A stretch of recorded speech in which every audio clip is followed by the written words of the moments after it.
pertemuan kali ini sebelum dimulai seperti biasa ya, berdoa dulu ya. Berdoa mulai. A'udzu billahi minasyaitonir rajim. Bismillahirrahmanirrahim. Alhamdulillahi rabbil alamin. Ar-Rahmanir Rahim. Maliki yaumiddin. Iyyaka na'budu wa iyyaka nasta'in. Ihdinas siratal mustaqim. Siratal ladzina an'amta 'alaihim ghairil maghdubi 'alaihim waladdallin. Amin. Baik, sebelum Bapak mulai, seperti biasa juga Bapak akan masih dahulu ya. Yang pertama Ahmad tidak hadir. Beni tidak hadir. Christine tidak hadir. Eko tidak hadir. Nah, Herbin Hadir, Pak. alhamdulillah hadir. Ya baik, itu aja. Seperti yang udah Bapak sampaikan di minggu lalu ya, di minggu pertemuan yang lalu, bahwasanya untuk pertemuan kali ini kita akan membahas bab baru. Nah, bab itu ialah mengenai sholat sunnah. Ya, Pak. Untuk indikator pencapaian kompetisi pada pertemuan kali ini, yang pertama ialah bisa membiasakan diri untuk melaksanakan sholat sunnah. Lalu yang kedua, memiliki penghayatan hikmah sholat sunnah yang dilaksanakan berjamaah maupun sendiri. Nah, nanti Bapak harap setelah mempelajari di pertemuan kali ini ya, anak-anak bisa membiasakan untuk melakukan sholat sunnah. Karena di balik sholat sunnah itu terdapat banyak hikmah yang nanti kita bisa pelajari dan bisa kita ambil. Baik, Pak. Untuk materi pembacaan kita hari ini, yang pertama mengenai keutamaan sholat sunnah dalam Al-Quran dan hadis. Lalu yang kedua macam-macam sholat sunnah. Dan yang ketiga ialah hikmah sholat sunnah. Untuk materi yang pertama ialah mengenai keutamaan sholat sunnah dalam Al-Quran dan hadis. Nah, jadi untuk yang pertama, keutamaan sholat sunnah dalam Al-Quran, banyak ya ayat yang menerangkan ataupun menjelaskan mengenai keutamaan sholat sunnah dalam Al-Quran. Tetapi yang Bapak sampaikan di sini ialah dari surat Az-Zariyat ayat 17 dan ayat 18. Nah, surat itu berbunyi, A'udzubillahi minasyaitonirrajim. Bismillahirrahmanirrahim.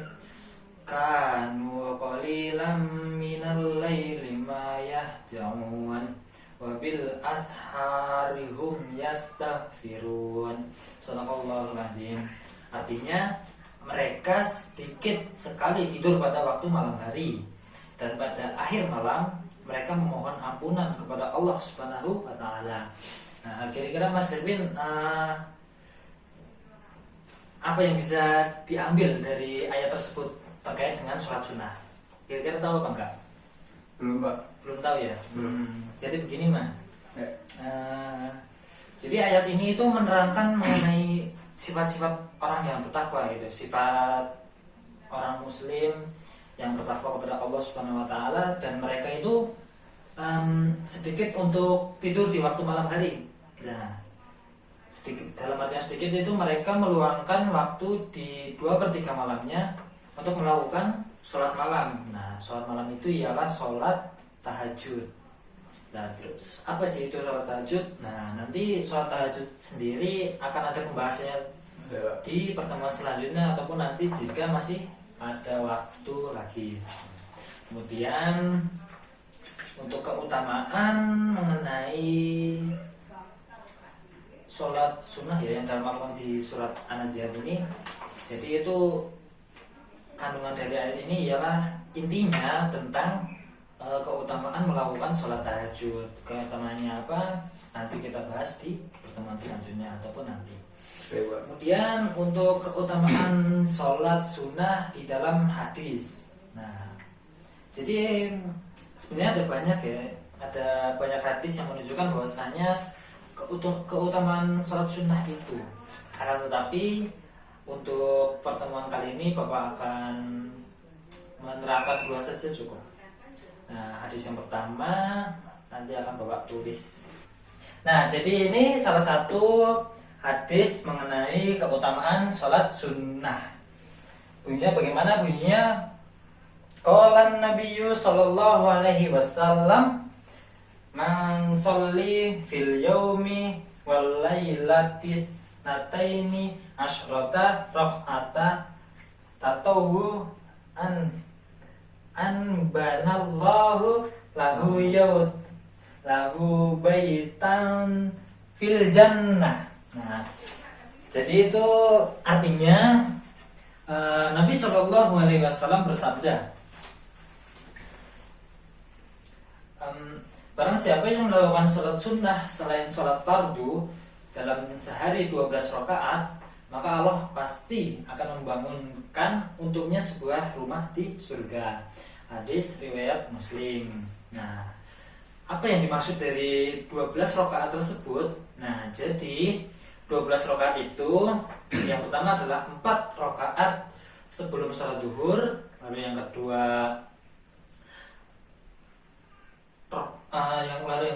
rakaat, lalu 2 rakaat setelah sholat duhur, kemudian 2 rakaat sebelum sholat asar, lalu 2 rakaat sebelum sholat maghrib, dan yang terakhir 2 rakaat sebelum sholat isya. Nah, ada yang tahu ini tuh termasuk sholat sunnah apa? Mas Erwin tahu, Mas? Enggak, Pak. Ini, Pak. Sholat sunnah apa? Rawatib. Nah, betul ya. Jadi yang tadi saya sebutkan itu ialah jumlah rakaat dari sholat rawatib. Mau nanya, Pak? Oh iya, Pak. Mau. Tadi kan kalau sholat isya, sholat zuhur, sholat asar, dan maghrib itu kan ada sholat sunnah rawatib ya, Pak ya? Iya. Tapi kalau subuh itu nggak ada, atau ada cuman saya nggak tahu itu gimana, Pak? Oh, jadi kalau maksudnya 2 rakaat sebelum sholat subuh ya? Iya, itu, Pak. Oh iya, itu maksudnya sholat fajar, Mas. Oh iya. Jadi sholat fajar itu termasuk sholat sunnah yang sangat-sangat dianjurkan. Kenapa? Karena pahalanya itu setara dengan dunia seisinya, Mas. Nah, apabila kita melaksanakan sholat itu, kenikmatan atau keberkahan ataupun pahala yang kita dapatkan setara dengan sholat dunia dan seisinya. Begitu, Mas. Oke. Ada yang mau dipertanyakan lagi? Cukup, Pak. Oh, cukup. Oke. Jadi itu mengenai ini ya, keutamaan dari sholat sunnah rawatib. Nah, kemudian ada lagi hadis yang kedua. Nah, hadis itu bunyinya begini. Qala Nabi sallallahu alaihi wasallam man shalla rak'ataini fi khala illa yarahu illallahi wal malaikatu kutiba lahu bara'atum minan nar. Artinya Nabi Shallallahu Alaihi Wasallam bersabda, siapa yang sholat 2 rakaat dalam kesunyian yang hanya Allah dan malaikat yang melihatnya, maka dituliskan untuknya terbebas dari api neraka. Hadis riwayat Imam Abu Asakir dari sahabat Jabir radhiyallahu anhu. Mengenai hadis ini ya, untuk kandungannya itu ini lebih ke menjelaskan mengenai keutamaan di sholat malam, keutamaan sholat malam hari, yang mana di malam hari itu terutama di 2/3 orang-orang kebanyakan masih pada terlelap dalam tidurnya. Nah, maka di sini disebutkan bahwasanya siapa yang sholat 2 rakaat dalam kesunyian yang hanya Allah dan malaikat yang melihatnya. Nah, jadi di sini menekankan untuk isinya mengandung sholat yang dilakukan di malam hari, salah satunya sholat tahajud. Nah, materi selanjutnya mengenai macam-macam sholat sunnah. Nah, jadi ada 3 jenis sholat sunnah. Yang pertama sholat sunnah berjamaah, lalu yang kedua sholat sunnah munfarid, dan sholat sunnah berjamaah maupun munfarid. Nah, sholat sunnah berjamaah itu terdiri dari yang pertama sholat Idul Fitri, kemudian sholat Idul Adha, sholat Istiqoh, sholat gerhana matahari, dan yang terakhir sholat gerhana bulan. Untuk sholat sunnah munfarid atau dilakukan sendirian ada sholat rawatib, kemudian sholat tahiyatul masjid, dan yang ketiga ialah sholat istikharah, dan yang jenis yang terakhir ialah sholat sunnah yang dilakukan berjamaah dan sholat sunnah yang dilakukan munfarid atau sendirian. Sholat itu terdiri dari sholat tarawih, sholat witir, sholat duha, dan sholat tahajud. Untuk penjelasan mengenai terperinci mengenai sholat-sholat sunnah ini nanti akan kita bahas di pertemuan selanjutnya. Untuk pertemuan kali ini kita akan sebagai pengantar saja untuk pertemuan ke selanjutnya.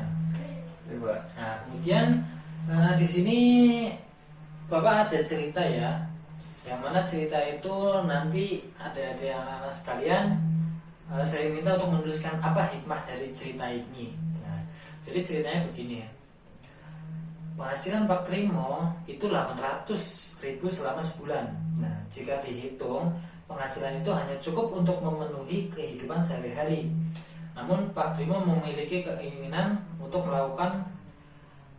menunaikan rukun Islam yang kelima, yaitu ibadah haji. Nah, beliau selalu melaksanakan sholat duha setiap hari, itu secara rutin dan juga memperbanyak doa. Kemudian Allah Subhanahu wa taala mengabulkan doa-doa Pak Trimo.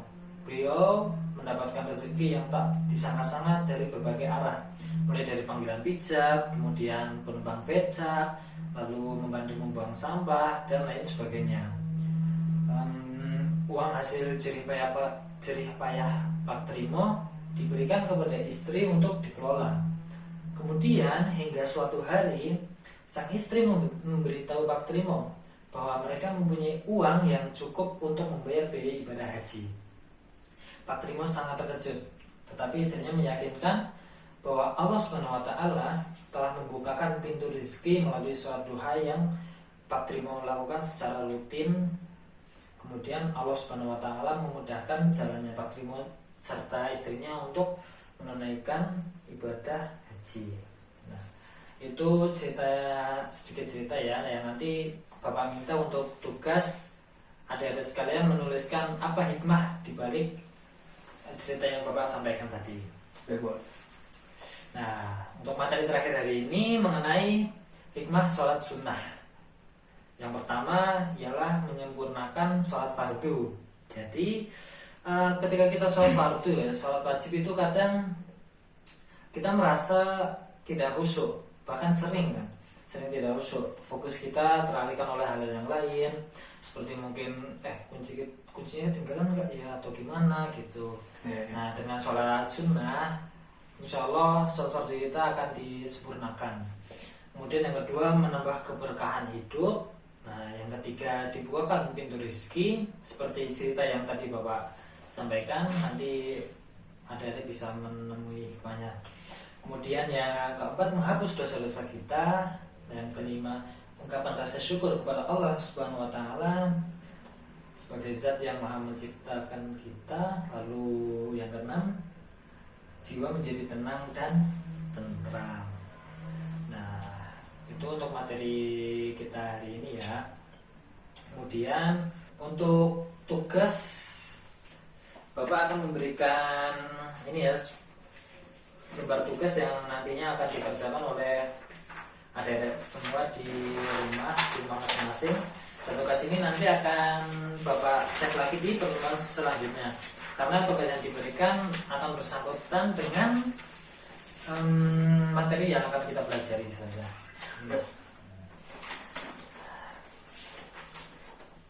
Nah, jadi nanti di situ sudah ada pertanyaan ya. Yang pertama ialah menyimpulkan pembelajaran hari ini, lalu kedua mengenai hikmah apa saja yang sudah hikmah dari cerita yang Bapak sampaikan, lalu yang ketiga ialah mengenai peta konsep. Nanti Bapak akan memberikan tugas berupa peta konsep, membuat peta konsep mengenai macam-macam sholat sunnah yang nanti akan kita pelajari kembali di pertemuan selanjutnya. Makanya Pak, ya. jadi waktu pengumpulannya batasnya kapan Pak? Oh, untuk waktu Ya. waktu pengumpulannya minggu depan ya Mas. Pertemuan kita di minggu depan. Oke, Nanti itu kan tugasnya terkait dengan materi kita selanjutnya yang mengenai macam-macam sholat sunnah, baik itu dari pengertiannya, lalu dalilnya, kemudian keutamaannya, itu. Oke Pak. Ada pertanyaan lagi Mas? Mengenai tadi tugas yang peta konsep itu Oh iya. gimana ya contohnya itu Pak? Oh iya, peta konsep. Jadi seperti yang pernah Bapak kasih tugas semester lalu Mas. Ya, Ya. bukan semester lalu. 2 materi sebelumnya Mas. Jadi Bapak itu sudah memberikan sebuah tugas yang peta konsep. Coba diingat-ingat lagi. Waktu itu materi ini apa ya? Soal kosor ya Pak ya? Nah betul ya, sholat kosor. Jadi di situ kan Oh, iya, Bapak iya, sudah iya. memberikan gambaran tuh mengenai peta konsep itu bagaimana dan sebagainya. Nah nanti Iya, iya. Masnya coba diingat-ingat lagi. Mungkin ya Masnya lupa ataupun ya saking banyaknya tugas gitu, saking banyaknya materi yang disampaikan di sekolah jadi terlupakan ya. Nanti bisa dilihat lagi Mas. Ya, baik Pak. Untuk materi hari ini gimana Mas? Apakah ada pertanyaan begitu? Sudah cukup Pak mungkin Pak? Oh sudah cukup. Baik, kalau sudah cukup,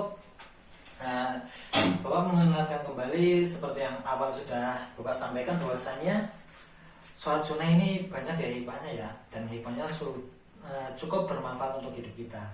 Oleh karena itu Bapak menganjurkan untuk kalian semua bisa mengamalkan sholat sunnah. Paling tidak ya pelan-pelan dahulu, mulai dari sholat sunnah rawatib ataupun sholat sunnah duha.